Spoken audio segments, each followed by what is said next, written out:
আজকে একটি ঘটনা আমি আপনাদের সাথে শেয়ার করব। সেটা হচ্ছে আমাদের মোটামুটি এটা পারিবারিক বলা চলে। আমার এক খালাতো ভাই, আমার যতজন খালাতো ভাই আছি, বোন আছি, মামাতো ভাই, বোন, প্রত্যেকের মধ্যে খালাতো ভাইটি আমরা একই বয়সে, সবচেয়ে সহজ সরল। কিছুদিন আগে, প্রায় 1-2 মাস আগে তার বউটা হঠাৎ মারা যায়, 3টা ছোট ছোট বাচ্চা রেখে। তো পারিবারিকভাবে তার বয়স তো বেশি না, 30-35 বছর বয়স।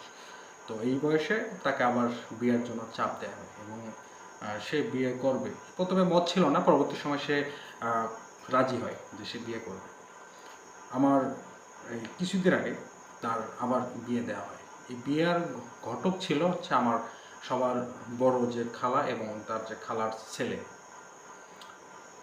তো বিয়ার দিন যে মেয়েটিকে দেখানো হয়েছিল, ওটা উঁচা উঁচা হিল পরে দেওয়া হয়েছিল, বড় ব্লাউজার পরানো হয়েছিল যাতে বুঝতে না পারা যায়। তো বিয়ার দিন সে আমার খালাতো ভাই বুঝতে পেরেছে যে মেয়েটা আমার অনেক খাটো, একটা ছোট।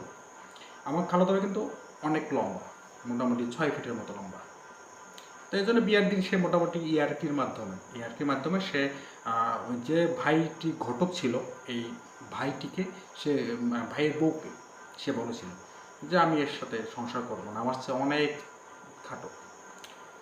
তো এই কয়েকদিন আগে না, গতকাল গতকাল আমার খালাতো ভাই এবং আমাদের বাড়ির যে আত্মীয় স্বজন, তার ভাই, ভাতিজা, ভাস্তি সবাই মিলে ওখানে কয়েকজন মুরব্বী ছিল। এই মুরব্বীতে নিয়ে সে ওখানে মেয়েকে আনার জন্য গেছিল। তো যাওয়ার পর ভালোই আদর আপ্যায়ন অনেক ভালোভাবে করেছিল। করার পরে মুরব্বীদের সবাইকে বিদায় দিয়ে দেয়।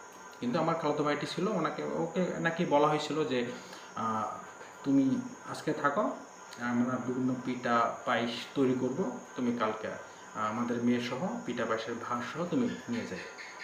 তো রাত যখন 12টা, সবাই যখন ঘুমায় পড়ছিল, একটা পর্যায়ে গিয়ে আমার খালাতো ভাই, আমার খালা, আমার আরেক খালাতো ভাইয়ের শালা, সবাই মিলে আমার খালাতো ভাই, ওই সহজ ভাইটিকে টর্চার করছিল। ওদের বিয়ার দেনমোহর ছিল 1,75,000 টাকা।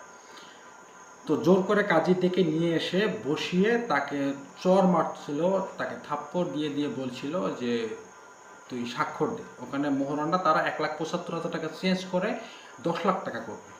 কিন্তু আমার খালাতো ভাই এক পর্যায়ে বলে, আমাকে যদি মেরেও ফেলেন তারপরও আমি স্বাক্ষর করব না। এটার মূল হোতা ছিল আমার আর এক খালাতো ভাই, আমার খালা। তো এই জিনিসটা এই জন্যই বললাম যে মানুষ কতটা স্বার্থপর হয়। স্বার্থের কাছে কোনো সম্পর্কই সম্পর্ক না। স্বার্থ ছাড়া দুনিয়া অচল, স্বার্থ ছাড়া মানুষ অচল, স্বার্থ ছাড়া কেউ আপনার পাশে আসবে না, কেউ আপনার পাশে থাকবে না। সে মামা হোক, মামাতো ভাই হোক, খালা হোক, খালাতো ভাই হোক, চাচাতো ভাই হোক, ফুফাতো ভাই হোক, যেই হোক। আপন বলতে শুধু নিজের পরিবার, এছাড়া কেউ আপন না।